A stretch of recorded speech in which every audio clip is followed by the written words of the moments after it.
আসসালামু আলাইকুম বন্ধুরা, কেমন আছেন? আশা করি ইনশাআল্লাহ সকলেই ভালো আছেন।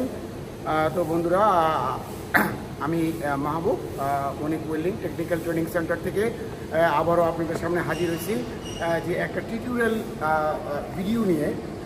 তো বেসিক্যালি আজ থেকে 1 বছর আগেই আমি আপনাদের জন্য একটা টিউটোরিয়াল আমাদের চ্যানেলে দিয়েছিলাম। আলহামদুলিল্লাহ, আপনারা আমাকে যথেষ্ট সহযোগিতা করছেন এবং অনেক কমেন্টস করছেন, এবং কি আমার যে চ্যানেলের যে ভিডিওটা বেসিক্যালি আশা করি অনেকেই এখান থেকে অনেক কিছু শিখতে পেরেছেন। তো আশা করব যে ইনশাল্লাহ আমার এখন আরেকটা আমি আপনাদের জন্য যে টিউটোরিয়াল করব, তবে এইটার মধ্যে আরেকটু ভিন্ন কিছু অ্যাটাচমেন্ট হবে। সেটা হলো যে আমাদের যে টিউটোরিয়াল আমরা যে ওয়েল্ডিংয়ের উপরে করতেছি, তো অ্যাকচুয়ালি প্রত্যেকটা পজিশনেই আমরা চেষ্টা করব আপনাদের জন্য প্রতিটা পজিশনে আপনাদের জন্য একটা করে টিউটোরিয়াল করার জন্য। তো এতে আমরা ইনশাল্লাহ প্রত্যেকটা টিউটোরিয়ালে একটা পার্ট, 2 পার্ট, 3 পার্ট, 4 পার্ট এইভাবেই আপনাদের জন্য ইনশাল্লাহ করব।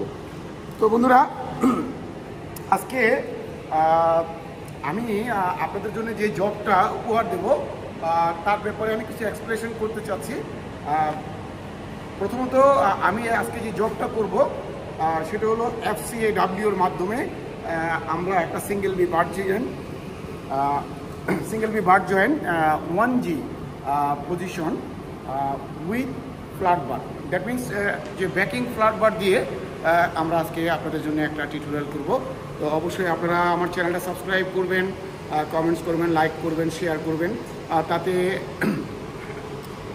আশা করি যে আপনারা আমাকে যে গ্রহণ করছেন বা আমার ভিডিওটা দেখছেন, আমি বুঝতে পারবো যে না, আমার বন্ধুরা সকলেই আশা রাখে যে আমি আপনাদের জন্য যে উপহারগুলো দিচ্ছি সেগুলো আপনারা গ্রহণ করছেন। তো বন্ধুরা, আসেন প্রথমত আমরা যে ভিডিওটা করব, প্রথমত আমরা পরিচয় হব মেশিনের সাথে। আমরা জবের যে বিষয়টা এটা আমরা পরে আলোচনা করি, তবে আমরা যে মেশিনটা আমরা আজকে আমরা ব্যবহার করব এবং এই মেশিনটা কিভাবে ইনস্টলেশন করা হয় এবং কি এটাকে আমরা কিভাবে সেট আপ করবো, সব কিছু মিলিয়ে আমরা এই টিউটোরিয়ালের মাধ্যমে প্রথম অংশটা আমরা জেনে নেব। তো আসুন, প্রথমত আমরা যে মেশিন ব্যবহার করছি অ্যাকচুয়ালি আমাদের বাংলাদেশ, তো এখানে ইসাব বা মিলার বা লিঙ্কন বা ক্যাম্পি এই ধরনের মেশিন পাওয়াটা অনেক টাফ। তো এই জন্যই আমরা বর্তমান বাংলাদেশের মধ্যে সবচেয়ে বেস্ট কোয়ালিটি রিল্যান্ড। তবে আমাদের মেশিন যেটা, এটা হলো 500 এম্পিয়ার। আমরা অ্যাকচুয়ালি 350 বা 300 এই ধরনের এম্পিয়ার আমরা ব্যবহার করছি না। তবে আমাদের যে মেশিনটা প্রায় 500 এম্পিয়ার।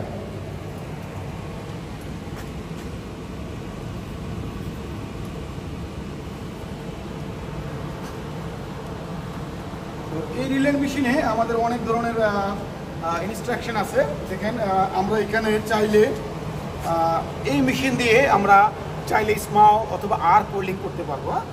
তো এখানে আমরা দুটো অপশান আছে এই মেশিনে, একটা হলো MIG আর একটা হলো আর্ক। তবে MIGর মধ্যে দুটো পার্ট আছে, একটা হলো আমরা সলিড ওয়্যার এবং মিক্সড গ্যাস দিয়ে যে সলিড ওয়্যার আমরা ওয়েল্ড করি, সেই ওয়েল্ডিংটাও আমরা এটা দিয়ে করতে পারবো, এবং FCW সেই ওয়েল্ডিংটা আমরা করতে পারবো উইথ SMAW, ওই ওয়েল্ডিংটা আমরা করতে পারবো।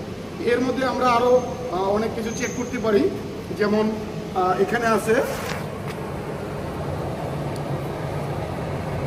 দেখেন এখান থেকে আমরা চাইলে গ্যাস চেক করতে পারবো, এবং আমরা যখন প্রসেস চেঞ্জ করব সেই প্রসেসেরও একটা নব আছে, এখানে লেখা আছে ফ্লাক্স কোর সলিড ওয়্যার। এরপরে এখান দিয়ে স্পেশালি আমরা দেখব যে ওয়্যারের যে ডায়া আছে, আমরা আসলে কোন ডায়া ব্যবহার করব সেটা আমরা এখানে সিলেকশন করব।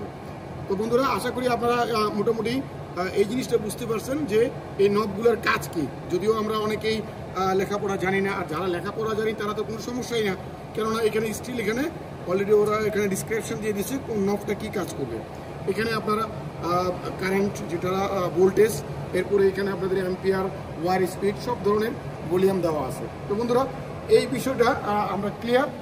এরপরে আমরা দেখব যে ওয়্যার ফিডার, এটার নাম হলো ওয়্যার ফিডার। এই মেশিনের সাথে এটা যেটা, এটার নাম হলো ওয়্যার ফিডার। তো এই ওয়্যার ফিডারে আমরা যে ওয়্যার ব্যবহার করব, বেসিক্যালি আমরা এখানে বর্তমান যে ওয়্যারটা ব্যবহার করছি সেটা হলো ফ্লাক্স কোর ওয়্যার।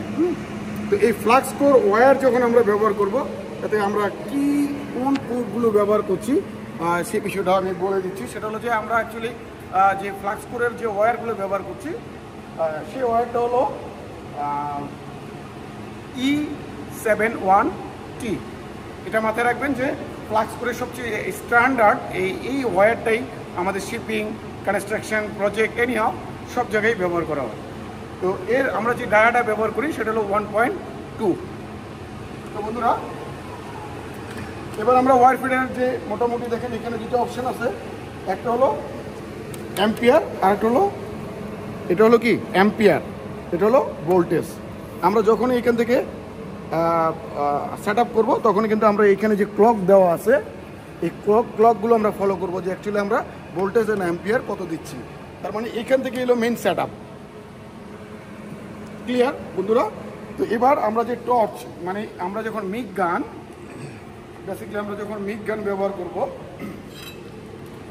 মিগ গান অবশ্য আমি ইনশাল্লাহ আর একদিন আপনাকে যে ইন্টারনাল যে বিষয়গুলো আছে এগুলো একটা ভিডিও করে দেখাবো। তারপর এখন বলে দিচ্ছি, অবশ্যই আপনারা আমার ভিডিওর সাথে থাকবেন, যে এই মিগ গানের যে অ্যাক্সেসরিজগুলো এই বিষয়টা আমি আপনাদেরকে আবারও অবগত করতেছি।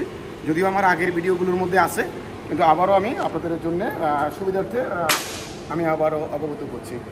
মূলত এটার নাম হলো মিগ গান। আমরা যে এই যেটা প্রেস করি এটা কি, এটা হলো টিগার। এটা প্রেস করলে কিন্তু ওয়্যার বাইর হয়। হ্যাঁ, এটা হলো টিগার। এরপরে দেখেন এখানে যেটা আছে এটাকে আমরা নেক বলি, এটার নাম হলো নেক, মানে ঘাড়ের মতো, এই কারণে এটা নেক বলা হয়। এরপরে এখানে আছে অ্যাডাপ্টর, এরপরে আছে ইনসুলেটর, তারপর হলো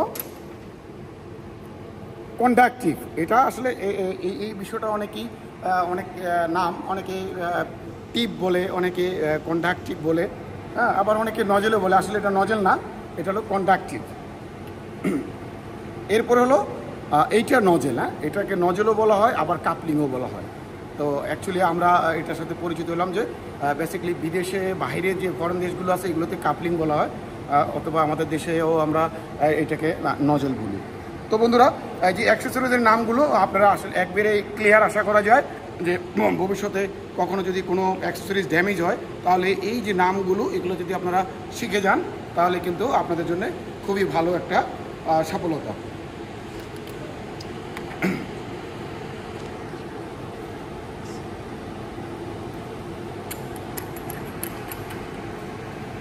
তো বন্ধুরা আসেন আমি আবার যে জব এখন পর্যন্ত জবটা প্রিপারেশন করে নেই, শুধু আপনাদের এই ভিডিওর আপলোড করব এবং ভিডিওর মাধ্যমে কিভাবে জব প্রিপারেশন করা হয় সেই জবটা আপনাদেরকে তুলে ধরবো এই ভিডিওর মাধ্যমে। তো আমার অবশ্যই ভিডিওর সাথে থাকবেন। আসলে আমরা জব প্রিপারেশনটা দেখি কীভাবে জব প্রিপারেশন করতে হবে।